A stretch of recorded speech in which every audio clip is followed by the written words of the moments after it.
When you start to hold things in, they fester like a cancer in a relationship. And either two things are going to happen. You're either going to explode at one point and it's not going to be healthy for anything, or it's just not going to work out because you can't, ultimately be who you really want to be. Yeah. And you're not going to grow as a couple. And I think that's what connects us, is that we're actually being our true selves. And we hold a lot of integrity for our own personal selves, and it translates in our relationship, and people can feel that love and energy because we're staying true to who we are as people. And it's come to be a very honest and amazing relationship. Welcome to Life Mastery Stories. Over the last several years, we have had the privilege of working with extraordinary human beings from all over the world. From celebrities to professional athletes, CEOs, CFOs, NHL players, moms, dads, and everything in between. And now we're sharing their stories. Today, I'm going to introduce you to a really special human being.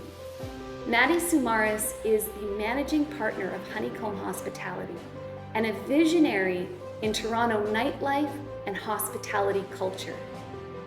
Today, he shares how his inner journey has transformed his outer world, reshaping his relationships, his friendships, and how he's elevating this next chapter in his life by breaking old patterns and aligning his intentions with his actions. So if you're curious about how breaking patterns can elevate your life, deepen your friendships and relationships, and create new possibilities for your future that feel inspiring and alive, you're gonna wanna listen to this episode. Let's get started. Hi, everybody. I am here with Matty Tsoumaris. He has been like the king of hospitality, opening over 15 establishments in Toronto. I think you are greatly responsible for creating Toronto culture. I know there's so many people who are inspired by you and have experienced all that you've created. Tell me more about you. Thank you very much for the nice introduction. Been in hospitality for about 20 years. It's been a family business that I kind of grew up in and kind of joined it and kind of helped push it forward, help it evolve, bringing new ideas, new concepts to the city. And, over a 20-year period, we've seen the city of Toronto grow so much. So we wanted to be a big part of that growth and, making sure that people come here and really see the culture we have in Toronto, and also make them understand that we do have some of the best hospitality, restaurants, bars, nightclubs that can, match the rest of the world. So it's been a fun journey. And it's definitely a little bit different than most people think it is. It's, for us, it's work, making sure that we put on these great events, great nights, great meals every day. And, it's not as fun and as glamorous as people may think. But if you don't love it, you know what I mean? It's not for you, but you really, really got to love this. And I enjoy what I do every single day. I love that. I think what's so special about this chat is that there's so many people that admire you in so many different ways. And kind of like you said, there's a very glamorous idea of how everything is. And to be sitting here and to have a deeper conversation with you and a more meaningful conversation with you, I'm super pumped about it. Thank you. I'm excited. We began doing, what actually brought you to the work? I guess let me ask you that. What initially had you explore working again? Initially I've been doing some of the work, I would say in small little parts over the past few years. And, one thing I noticed that with the work is, you do some stuff, you start getting a little understanding and you basically, I started learning more about it, but I didn't continuously follow up with what I was learning and practicing and so on. And I think it came to a point in time where I felt and knew that what I was doing was great in terms of the work, but then I'd taper off and stop doing it or not be mindful of my own decisions or conscious of what I was doing part of the work. And I think that's why it's called the work, because you got to continuously do it. And there was a point in time, in my I would say career and life where, I really got stuck once again. And I was like, how did I just end up here? And, it kind of took me back when I did the work years before. And I was like, I really got a better understanding about myself and a better spot and learning. And I was like, you know what, I gotta I got to go back to this, and there's something to uncover, you know, and unpack here. So I think, you know, at that point in my life, I was looking for answers a little bit, and how to really, you know, let myself change as a human being and evolve. Because, you know, in this business and industry, it moves so fast and so quick that you kind of end up somewhere where you don't think you're going to be many years later because of how fast things are moving. And it was time for me to slow down and really understand how I got to where I was. I think what's been so amazing about your journey, you got such a seeker's heart. Like you're somebody that loves to grow and evolve and loves to learn. And this journey that we did together was quite deep. You know, we went back, we identified traumas and patterns and triggers and all of the things. What are some of the things that you discovered about yourself in doing that deep work?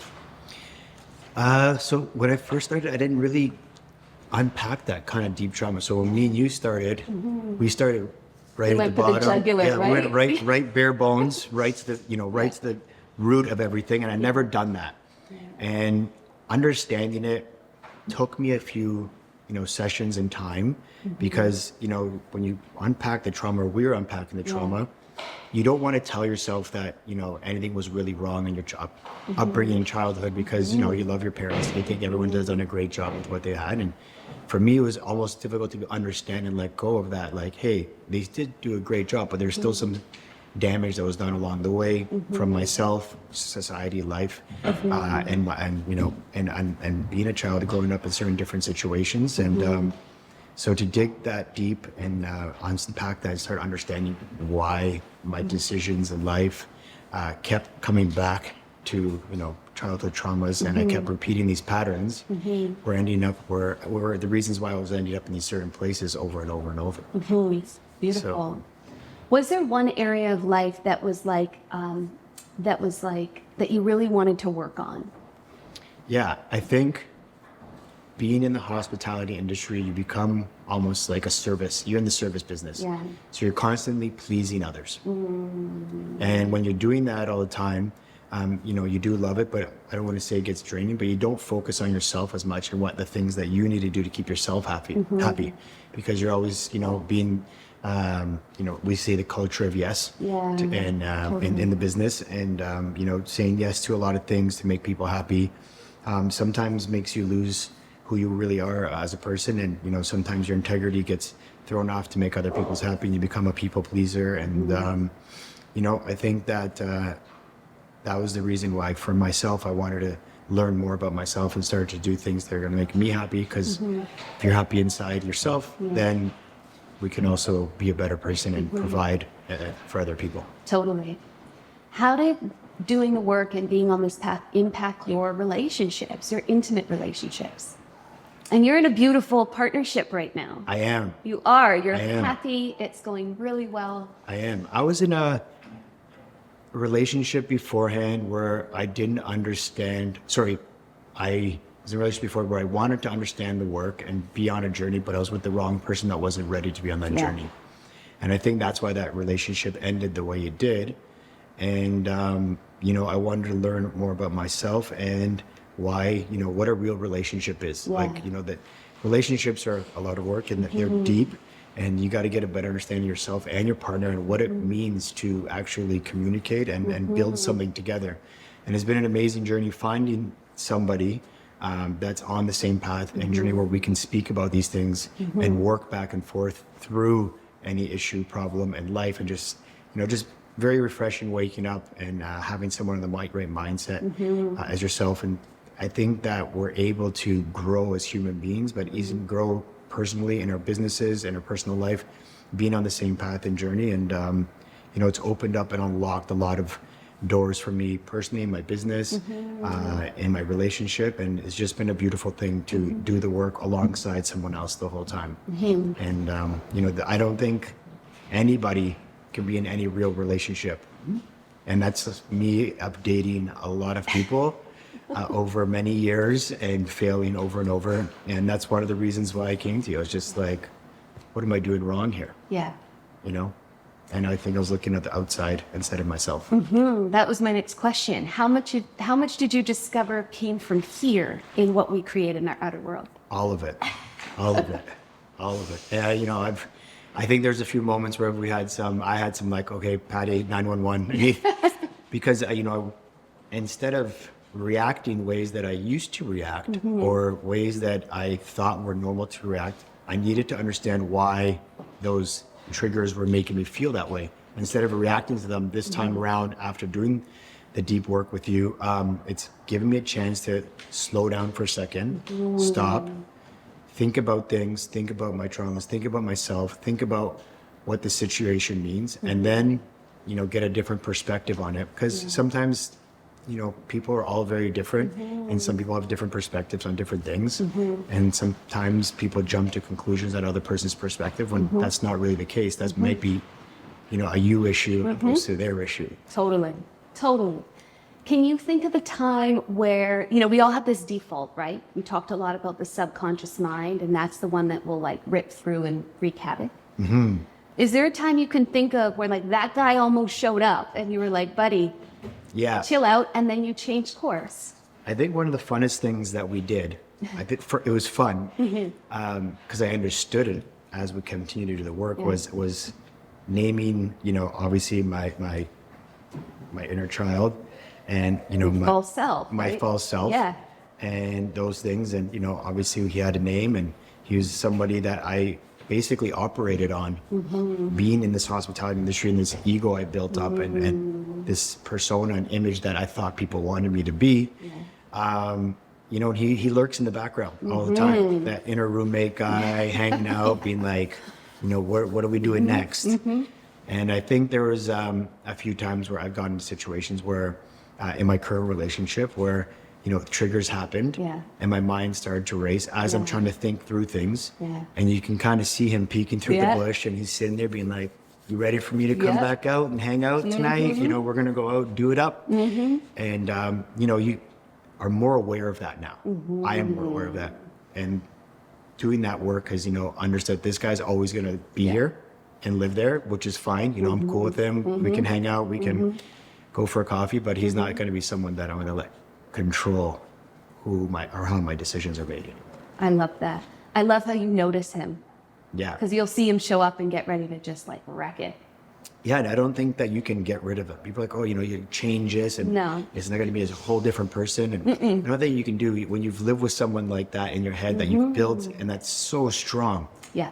Because every single time, you know, through many different situations, good, bad, ugly, that person's there, and you've made decisions around that person for so long that it's just, it can come right back. So, In fact, the more you try to get rid of him, the more he comes. It's like Chinese finger cuffs. yeah, So when you pull, the more stuck you get. exactly. Yeah. That was just about learning to live and making him understand who he's living with, the new person he's living with. So it's been fun. It's been cool for you to notice that. Yeah.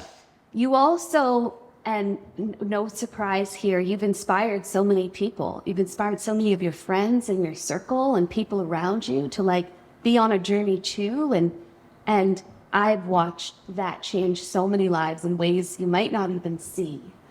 And so I see how important your people are to you and the stand that you've been for people around you. How has it changed your friendships and people in your circle with having them be on a journey too? I think, you know, when I would say that, you know, I'm doing the spiritual work, people give it a bad rap because of the name spiritual.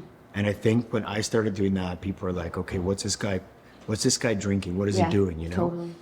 And I think for me, the spiritual work means that it's something where you're unlocking and unleashing your mind to become limitless. That's what I found from doing spiritual work. And I think a lot of people don't understand that until they start doing the work, what that means, is unlocking your capabilities, because sometimes, you know, you're confined to, obviously, certain situations you react certain ways, and you can only do so much, or you think that you can't do something else because it's your comfort zone and all these different things, you know, that your mind tells you that you can and can't do, or you make decisions the wrong way that leads you to wrong places. But the spiritual work for me with us was learning that my mind can be limitless. And when I started to become limitless of happiness, work, always, you know, pushing forward and changing who I am, no matter what people thought. And at the beginning, they're like, oh, why aren't you being who you were, you know, from before? Why have you changed? And there was a transition point for about, you know, 2-3 months where people were like, what's going on with this guy? And then as the consistency came, people were like, okay, he's doing something and I'm noticing it and I'm feeling it. And I see this guy constantly happy. And he's progressing and evolving. Like, what's happening? And then people started to get, you know, licking their chops a little, getting interested. And I think, you know, I never wanted to change that and push that on everybody because people are, you know, don't know where they're at and how ready they are. But it was amazing to see how people started to come back around to you, being like, hey man, you know, I'm going through something. What have you done to change? What have you done to be in the position you have? I've been watching you, you know? And I think that's where I've jumped in and shared my journey with some of my friends and people. And they were like, there's some meat on the bone here and we kind of want to unpack this and, you know, who can you connect me with? And I was like, I got the perfect person.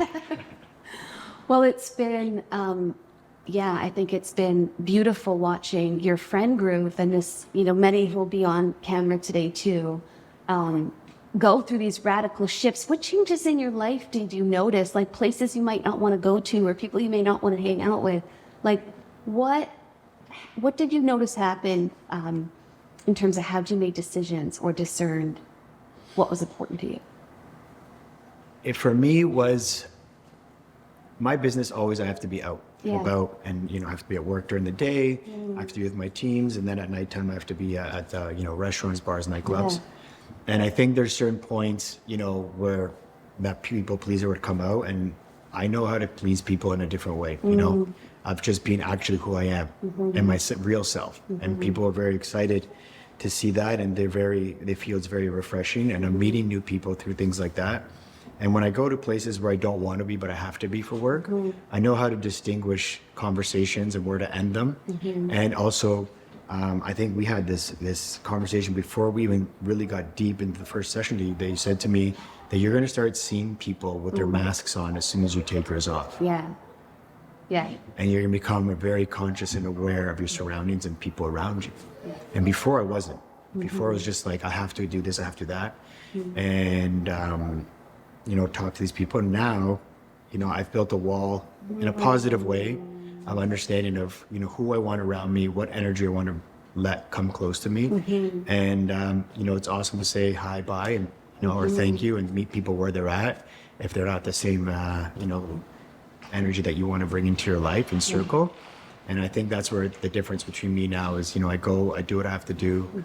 I work and I keep myself where I want to be happy and get out of situations I don't want to be, and I don't let anybody come mess with who I built up. Because I know in the morning, you know, being that 6-7 a.m. guy that I've always loved to be is how I want to wake up every morning. That's where my happiness comes from, like my routine, my fitness, my health. And basically hardly drink any alcohol anymore, or stay out past too late unless I have to. And it was really, really hard at the beginning because I used to get very anxious being out, being like, oh, what I do too many people, then I can't talk to people or whatever. And now I just completely let it be free and let it free flow until I feel like I don't want to be there anymore. And then I just move on to the next day of my life or night, finishes off, and that's it. Hey, it's Patricia. If you're enjoying this episode and you're curious how the life mastery method could work for you, click the link in the description to learn more. You can like feel the ease to you. Yeah. That there's like a peace. Big time.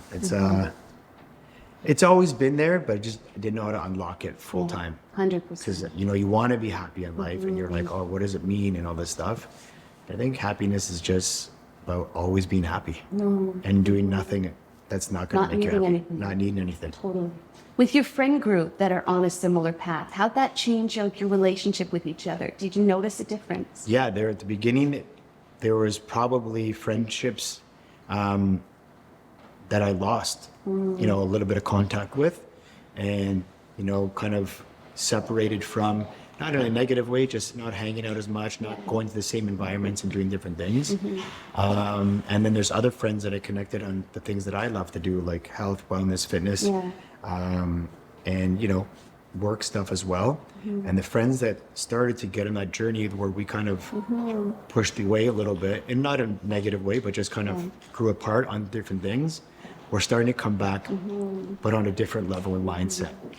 And it's awesome to see, not that they were, doing anything wrong. We were two people just going in different directions.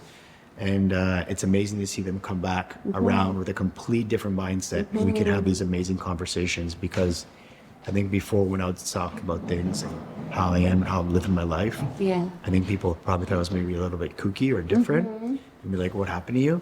But, over time tells, and people saw the change in me and the growth, and they get curious. I love that that's how you're inspiring people, through your own embodiment, through like just who you are when you enter a room, because we can feel that, right?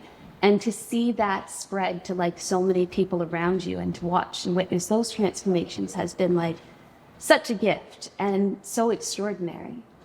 And you're in this beautiful relationship. You guys are doing great. You got both of you on this like amazing journey. How does that impact like communication with each other? Oh my God, I never talked so much in my life. It's refreshing. It's refreshing. I think without that level of communication, you start to hold things in. And when you start to hold things in, they fester like a cancer in a relationship. And either two things are going to happen. You're either going to explode at one point, and it's not going to be healthy for anything, or it's just not going to work out, because you can't, ultimately be who you really want to be. And you're not going to grow as a couple. And I think the communication that we have is so much and so out there, that we're really able to be who we want to be as people. And I think that's what connects us, is that we're actually being our true selves, and we hold a lot of integrity for our own personal selves, and it translates in our relationship, and people can feel that love and energy because we're staying true to who we are as people. And it's come to be a very honest and amazing relationship. And she's really deep in the work for a long time, and I'm relatively new, so I ask her for guidance sometimes, and when I need guidance from you, I call you. And it's great. It's great to be the teacher and the learner. Totally. How's this relationship been different from the ones in your past? Oh, obviously, I started to do the work and peeled back all my layers to become who I really am first. So the person I met and I am in a relationship with is got to see the real authentic me. I love that. And when I've done that, I didn't meet someone else in a false like context or whatever it may be, where they think I'm this type of person and blah, blah, blah.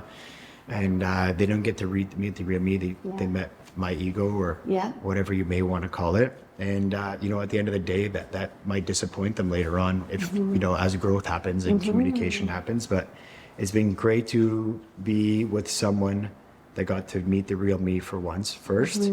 And we're building something special. And she's really unlocking a lot of limitations that I thought I had in myself about, being a man, integrity, growth.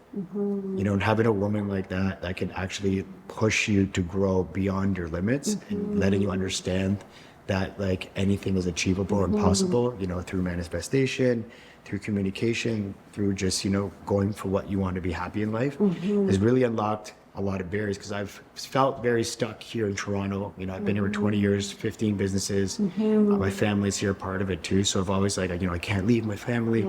I can't leave my business here, and whatever it may be. And I think one of the reasons I, ended up where I was as well is because I was moving so fast, and I was unhappy with where I ended up. And I ended up in a place where I think that I couldn't do more than I already have. And that's me being a creative. And I basically stopped being a creative in my mind and my limits. And in this relationship, she's opened that up. The amount of like truth bombs, Matty, that you just dropped in that minute was, I hope everybody like rewinds and plays it back, because that was just like pure truth. Yeah, that's honest truth. And it's been an amazing journey. And I'm really stoked to keep going on it with her. So, anything's achievable when you have someone really, really strong beside you. And that's what's like, I love watching your love. the two of you, how that's coming together, how you're growing together, what you're creating, and then all the mess that comes up with it, right? Like all the edges, all the triggers, and that's when you're going to have to lean in and actually practice. Yeah. Right? I'm excited for that part though. Yeah. And we talk about that. It's like things are going to get tough between us, and that's where we're really going to get to work. And Totally. we're excited for when that toughness happens, because we know our bond and our communication is so strong that we can actually sit down and disagree. Right. Yes. Yes. Do you remember if we can like get back to a moment where you're like, we disagree? We disagreed. And that's fine. I've never been in a relationship where two people have disagreed, smiled, said thank you, kissed, and continue on their day normally. Welcome the masculine energy. Yes. And it was awesome, because before it'd be like disagreement, fight, whatever, give concessions, not talk for a few days, and then like, okay, we're back at it. But you still are in a disagreements that's just, put to the side. Totally. And now like we can agree to disagree in a great conversation, a great way. And we still hug it out and give ourselves a kiss, and we move on with our day. I love that. And it's great. I love that. I love that. Was there a time where conflict was hard for you? Very, very. Yeah. I know I don't want to bring signs into this, but I'm a Virgo, so I'm kind of a perfectionist. So when things don't go my way, I feel like I'm not in control, or I'm not doing something right. So conflict, was tough for me, or I didn't, I feel like I'm not succeeding or not doing something proper.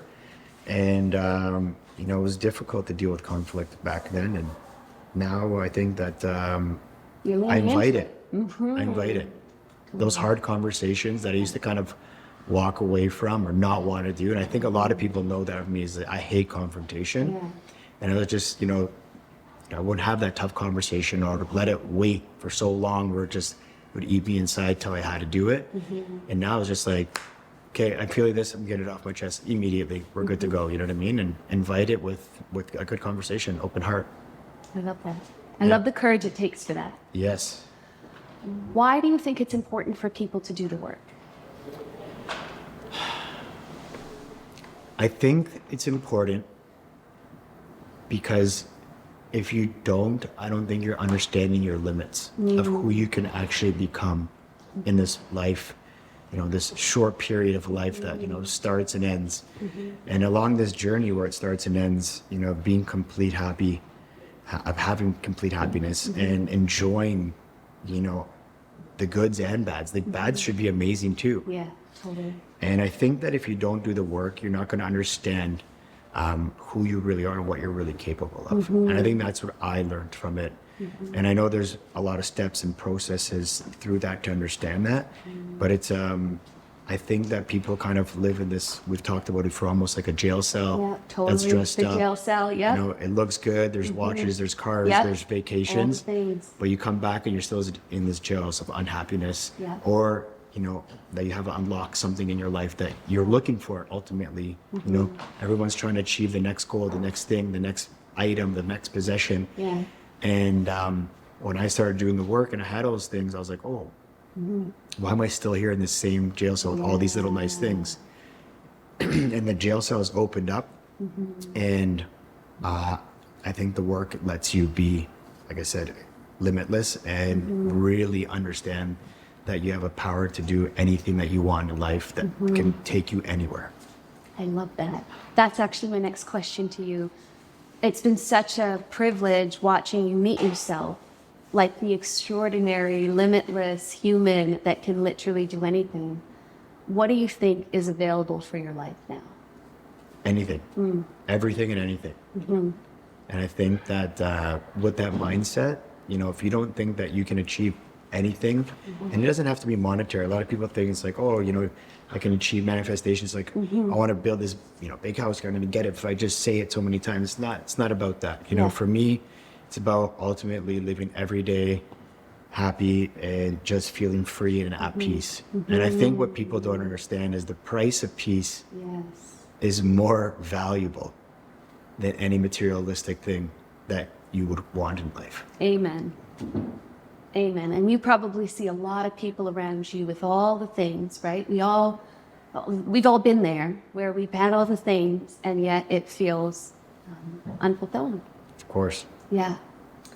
Why do you think it's important to share? Like, you've had such courage and in your own life and here, why do you think, I just watched you be such a stand for people. Why do you think it's important to share this with others? I think it's important to share with others because for my journey at least is because that's who I am, you know. Like I'm a person that's out talking to a lot of people, and I'm out in like hospitality, like I said, and sharing for me is something I do on a day-to-day basis. You know, sharing experience, sharing myself with people, and I think telling people, you know, what I've transformed into as a human being and the things that my values have turned into has been an amazing journey. And I share that with people because I think that they haven't unlocked something that they can unlock. Totally. And if I can do it and, you know, peel back layers in this very, you know, macho ego world of hospitality and bars and nightclubs and that fast life, I think anyone can do it. Totally. And the funny thing about sharing though, is that the same amount of time that I share my story with people, people come back and ask me to share my story. They ask for as much as I go out and tell them. So I would say it's a 50-50 in terms of me going out and saying what I want to say and to the right people and who I think are ready, and other 50% would come to me be like, yo, what's going on? Totally. And what I mean by sharing, it's like even having the courage in that moment to say the truth, right? Like when they're like, hey, Matty, what's up? I'm like, why are you smiling? Or why are you like, what's going on? Is that you just are like, you here right now, you're like, this is me. This is my authentic self. Take it or leave it. I'm here. And it just feels like you're ready to like swing full out. Yeah. But we got to be careful on the swinging full out, because sometimes I've gone to conversations, you know, someone's come like, hey man, what's going on? You're such a good spot. You know, this is what I'm going through. Yeah. And then I just start rapid firing so many things. Blah, blah, blah. And the guy's like, probably like, what is this guy saying? So well, swinging full out can only be in yourself. Yeah. So we can swing full out, right? When we try to do that for another, they may or may not be ready or have the language, right? Of course. And I've noticed that. And, you know, everyone's ready when they're ready. And totally. some people are ready to dive into the deep end, and some people are just interested in walking slowly. And when they're not ready, is there anything you can do? No. Nope. Nothing at all. Nothing. Right? New practice. Now, you guys created something so extraordinary. You and a team of your crew. Yeah. Your crew created the first coffee party in Toronto. Tell me more about that. So we created something a little different, you know, being in the health and wellness space in mindset where, you know, we like to go out, we love music, we love being in a social atmosphere, but we don't always love to be in nightclubs or bars. Yeah. You know, some people have to work a lot in the morning, and some people actually don't want to be in those environments anymore. And a lot of people don't drink that I hang out with anymore because you know, health and wellness is so big for myself, them, and it's one of the fastest growing communities, you know, of the world right now is fitness and mindset. And but we wanted to bring something to Toronto where people still could gather, socialize, and go listen to some really good beats. So it was a party, we called it the coffee party, and you know, it's about beans and beats.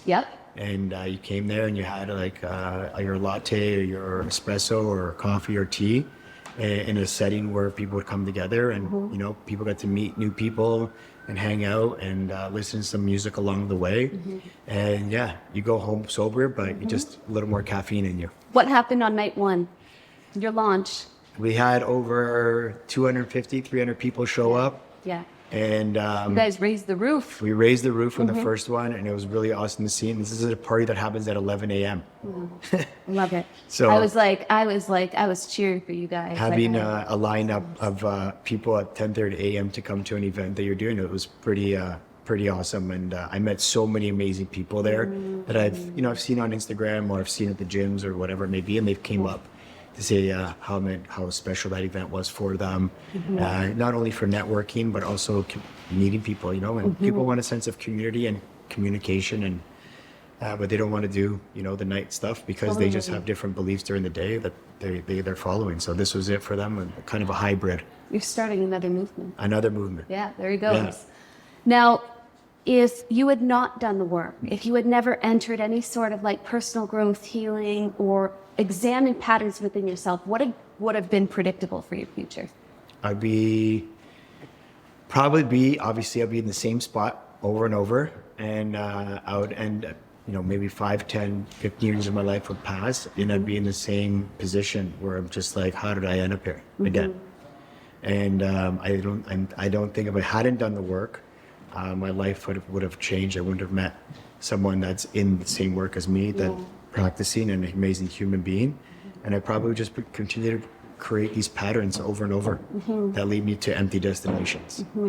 Beautiful. I've got one last question for you. course, And this ask is more. more of like, if you were going to speak to, there's so many men that struggle with vulnerability, that struggle with having even a safe space, that are just struggling silently.